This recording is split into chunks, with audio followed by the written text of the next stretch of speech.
Ah, oh, come on, Dean, please. Shut the fuck up. The only words I want to hear coming from your mouth are you telling them to go and leave you. Your brother was always good at getting into trouble, and that led to you trying to keep him on the straight and narrow. Compared to his normal shenanigans, hanging out and playing pool with a biker gang seemed almost tame. You're forced to tag along. You're forced to put up with the bikers, one of whom has his full attention on you. The scene opens on a dingy pool hall and bar combo. The air is thick with cigarette smoke. Your older brother guides you through the crowd and smoke before he pushes you gently onto a couch next to a pool table where some familiar and pleasant faces smirk at you.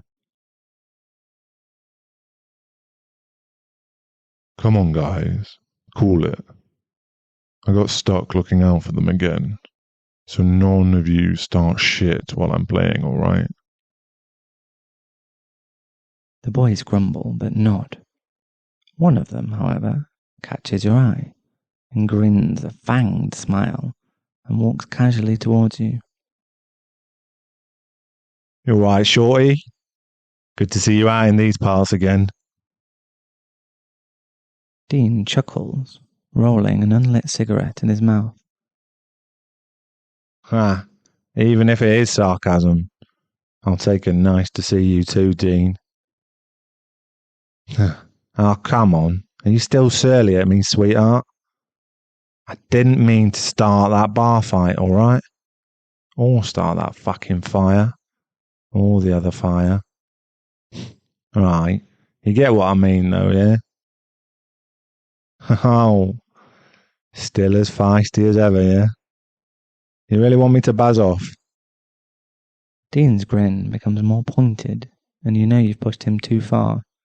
He leans down, cupping your chin between strong, calloused fingers. Do you think you're safe here with just your brother? Sweetie, I guarantee that I could kiss you right here, right now, and he'd stand there and just take the humiliation. It's tempting. I really, really missed you. He leans closer, lowering his voice to a whisper. You know, I think the thing I love most about you, my foul-mouthed, bratty little pet, is how you have no self-preservation instincts. The leader of a violent bike gang, rap sheet a mile long, and not even 30 yet. His cheeks flush and his smile twists into a pout. Hey, just because I volunteer at the old folks' home doesn't mean I'm fucking soft, alright? For all you know, I could be murdering them for the life insurance. You both sneer at one another before your lips meet in a gentle kiss.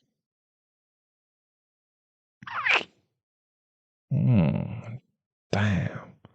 They're those magic lips. Lord, I needed that. Give me a few more before I go wreck your brother at pool.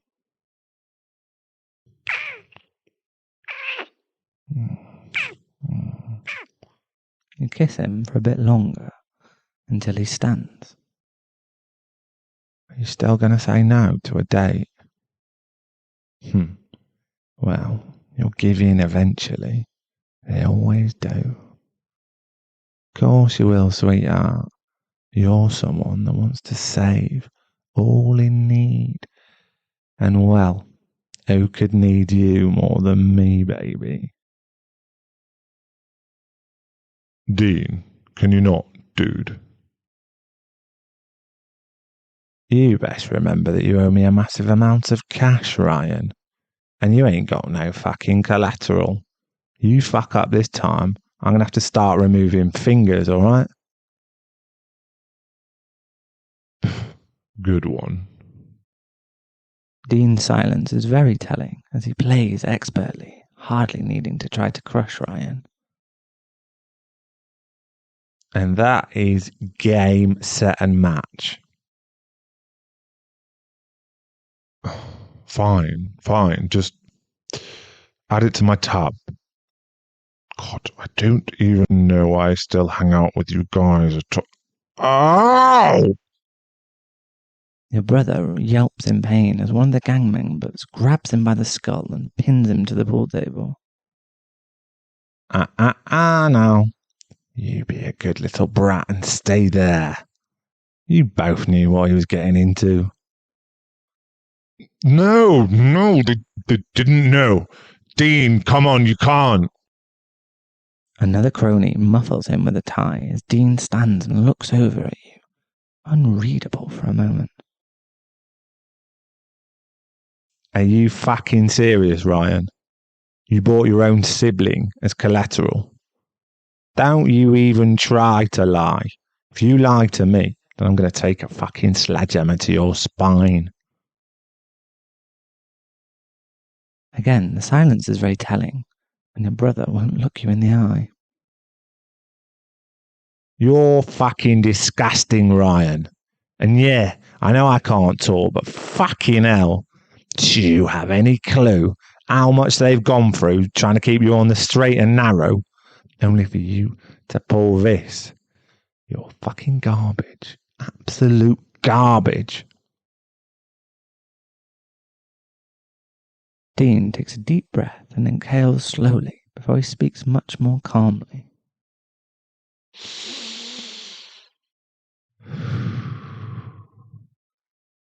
I am not going to let you ruin their life.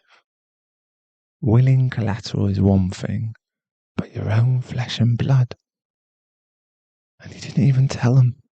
You didn't even mention how deep in the hole you are. Go on, sweetheart. Go home. Forget this fucking bastard ever even existed.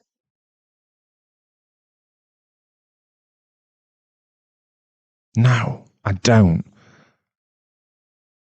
I can't accept you as collateral. God damn it. Don't you throw your life away for this garbage human being. You've actually got a brain.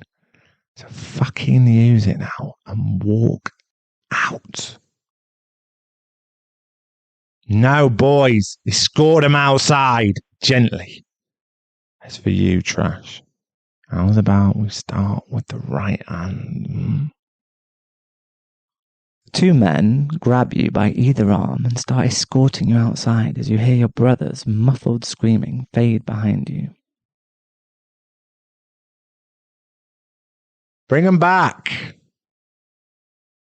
You are dutifully shuffled back before Dean and your significantly bloodied brother. Repeat what you just said. You'd really take the journey with me. You know what that means, right? Well, it means you'd be with me on every journey I take. And in time, it means I'll be with you on every personal journey of yours. This ain't going to be me turning you into some kind of slave or pet, tempting as the idea is, mind. Even if it's not quite that intense, it can still be pretty passionate. We'll say I'm a passionate man. But look, darling, I'm not going to force you. And I won't hurt you if you do say yes. Unless you want me to, I suppose. I know it's hard, but he did this to himself. He brought you here to save his scrawny little ass. Still, despite all of that, you are still trying to save his ass.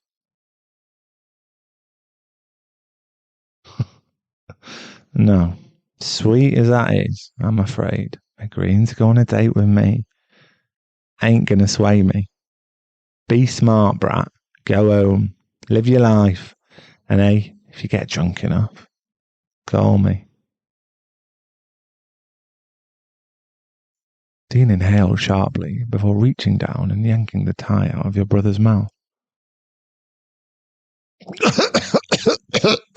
Oh, come on, Dean, please. Shut the fuck up. The only words I want to hear coming from your mouth are you telling them to go and leave you. If you don't say it in the next fucking 10 seconds, I'm going to assume you want them to belong to me. Belong to me instead of you being a fucking man and bringing them to the slaughter. 10. 9. Dean counts down 8, from 10. Each second 7, that ticks by, your brother's lip trembles, 6, and more tears 5, flow down his cheeks. 4. As Dean announces 3, 1, you finally hear 2, your brother speak.